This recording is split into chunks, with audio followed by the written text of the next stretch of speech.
Okay, as you guys knew, I was trying to answer the questions a lot of time people asking, what's my gun worth or whatever.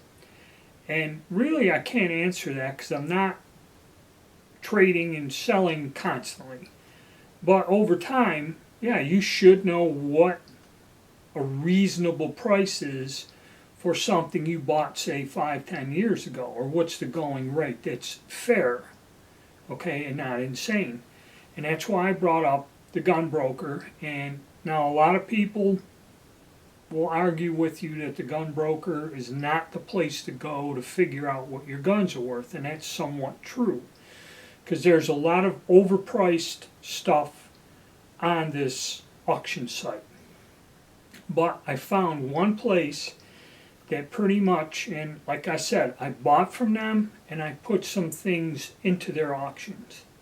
Okay, so I kind of have experience, so I can say from my own actual experience and business experience with these people how this thing runs. And that's why Lock, Stock, and Barrel, okay, is the name of the seller.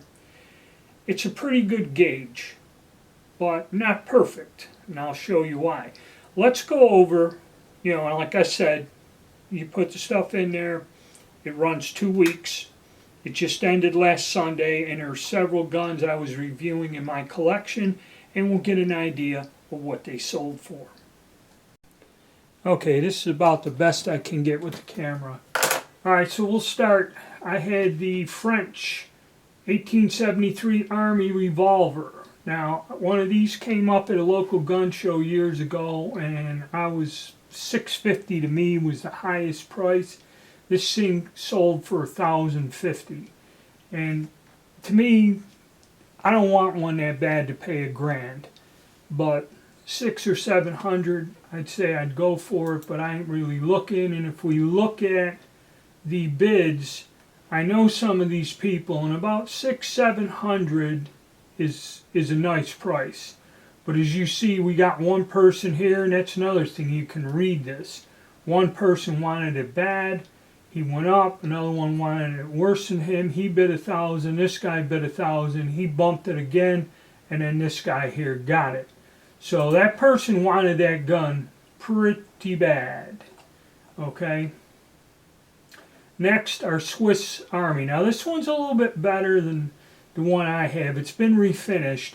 Went for $755. Now if you go to Edelweiss Arms, probably it'll be close to $1,000, $900, $1,000, something like that. So I'm going to say it was fair. Now, our Nagant revolver, 1895, 501. I had a long-time subscriber and a guy tell me he had a rig just like this. We bought him, like I said, say for $100. Went for 501. But the only thing about this auction house is they charge you whatever that price is. It's 25% for them to handle it, do the thing, shipping, everything. So that individual ended up with $375 for his pistol. And like I said, I like this place. I kind of made money, but it all ended up, when it all came down, I lost money on some items. It comes down to where I broke even. Okay. But, so, what can we say? Fair price between $450 and $5. Okay? Now, this Glicenti went over $1,000. Okay? And we have another one. Zdasava M57. Only went for $315. That's about when they came in. They were selling to something. I forget what I paid for mine. And you had one or two guys that really wanted it and drove it up. 266, you see where you got a cutoff, 250, 260, but they wanted it more and bumped it another $50. Okay, now the Polish P64 went for $445. This guy wanted it bad, and you can tell by how he bid. Is this the one where the guy went and knocked it up? One guy went and put like 3 or 4 bids. No, somebody tried weaseling in here on him. Okay. So, and like I said when I did the video, there is somebody selling these on the gun broker. Has them just selling them outright for about $400, $399 or something with a holster and everything. So you can still find these somewhere, but $400 is about the max retail. So, you know, if you're going to sell it, if you can get $350 for your piece from somebody, it's pretty good. Hungarian FFG, that's them little clones. This one's in 380. Some of them were 9mm Mac. They're about $180, $200 gun, $270. Really ain't a winner. And you got to remember, the guy's getting 25% taken back. The Boyer, little 25 auto. I remember these. I could have bought one for $130 way back when, in the 80s. 370. They still kind of hold their value. They're a nice gun, stainless steel and that, but don't want one bad enough. Springfield Craig 3040, and this one's chrome plated, so it was used as a drill rifle for years. 855, but most Craigs you see go for about they're well over $1,000 depending on the condition. All right, 88 commission rifle, $400. Wasn't bad, but I think that rifle, when I looked at it, kind of, you know, it wasn't a really good example, but, you know, they're hard to find. You don't see them pop up anymore. I was paying about $3 for them a few years ago when I did my video on them, you know, and I'll do another video talking about, you know, which ones are worth more than just the common ones. It's a fairly common gun. All right, Dutch Beaumont, 350. That's about the thing about the Dutch Beaumonts. They kind of don't go up, they don't go down. They're a common gun. You see them quite often. And just an average one, hopefully the stock isn't cracked by where the magazine was placed, about $350. And most of them have a fairly good barrel, so, you know, that's okay.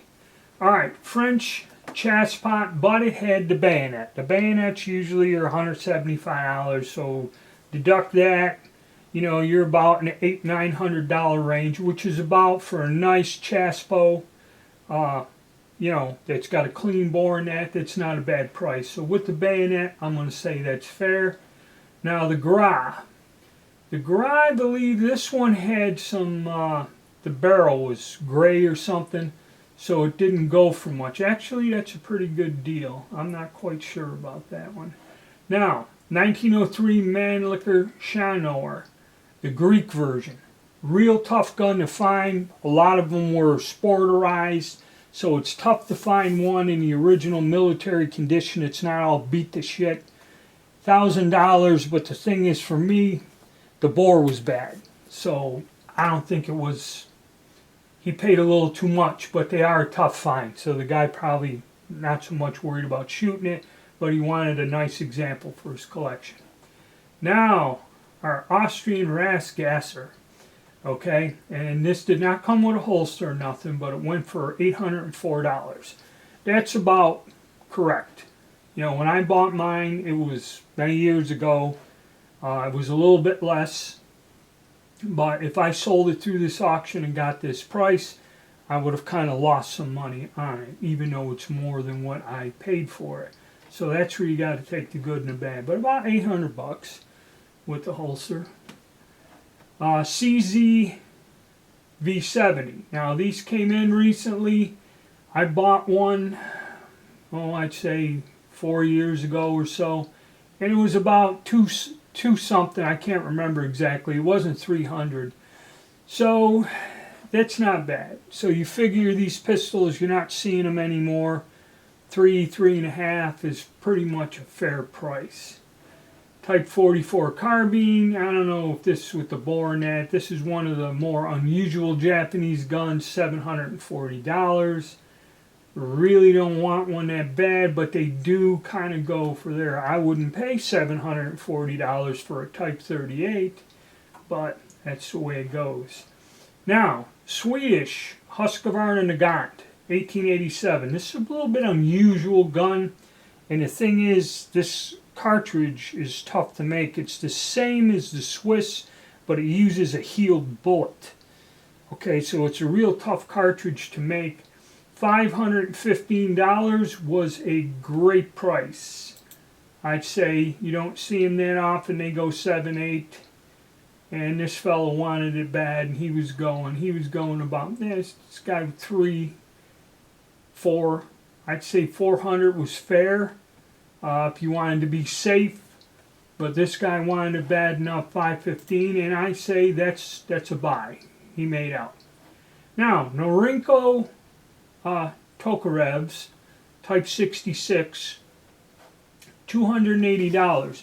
Now, I've seen these go for about $300. For some reason, they're a collector's item, or people want them in their collection of these pistols. And I've seen them go for more. So we're going to say that was a deal. Now we're getting to these French rifles. And I got one, and I'll do a video on it and talk about it.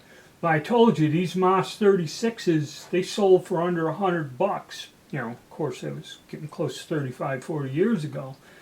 But let's look at the bidding to see how crazy it got here. I seen them go on average years ago when I was looking for one for $400. So you see you got your $400 bidders here.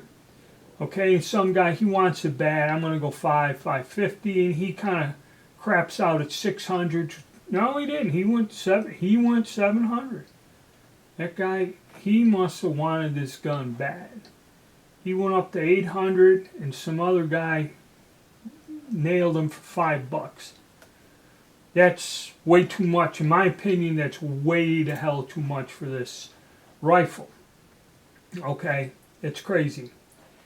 Now, we got a CZ50, the older version, $355. Again, that's probably a fair price.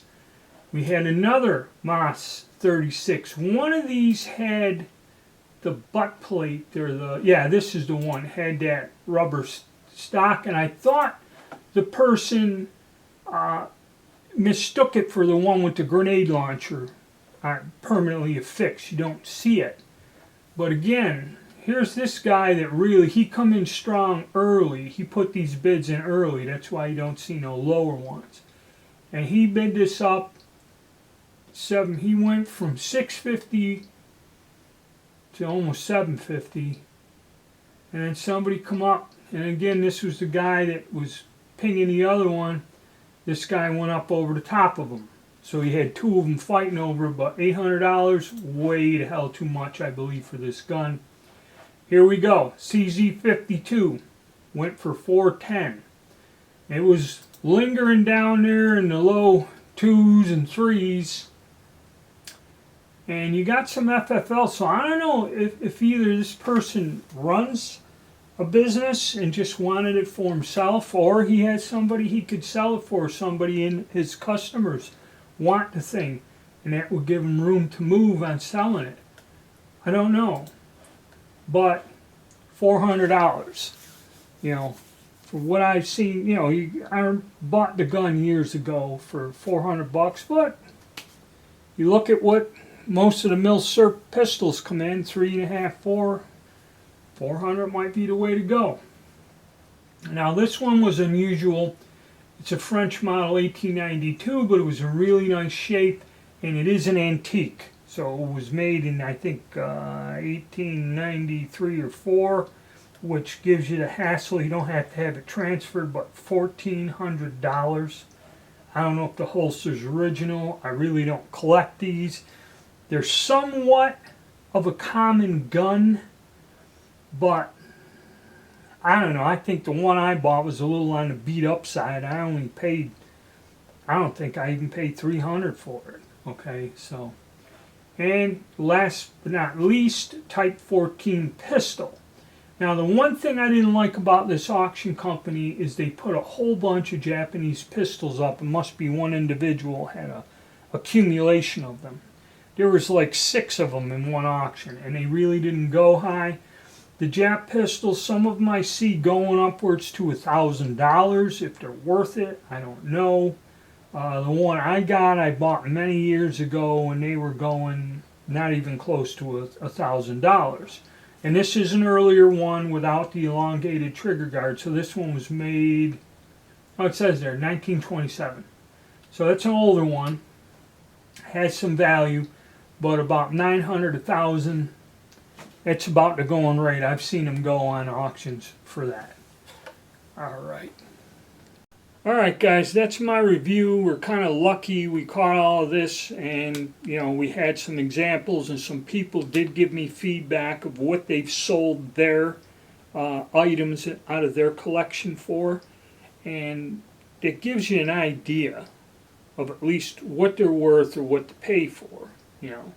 Don't be paying $800 for a Russian Nagant revolver. Okay, $500 is kind of the max.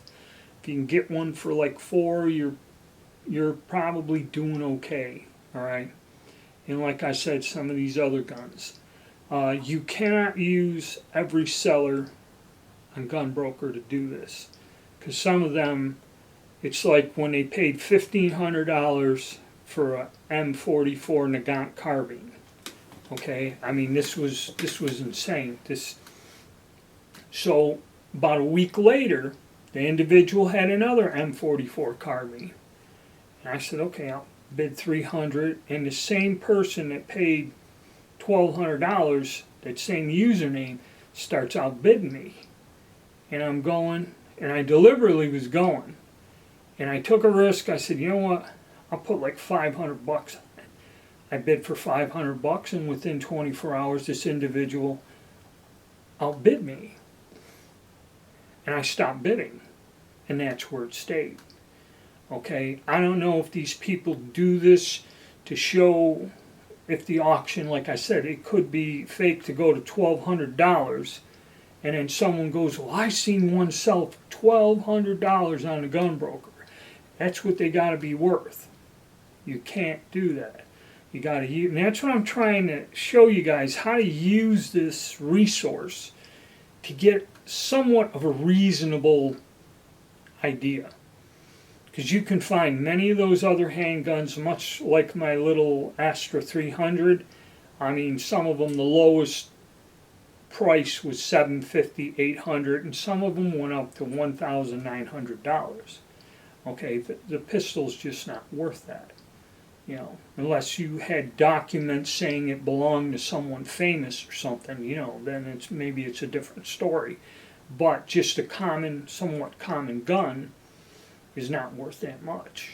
So I hope you enjoyed it. I hope this answers some questions, and I hope you learned something to kind of help you in this hobby, not overpay, and make sure you're getting something for your stuff if and when you decide to sell it. All right, hit the like button, subscribe, guys, and stay tuned.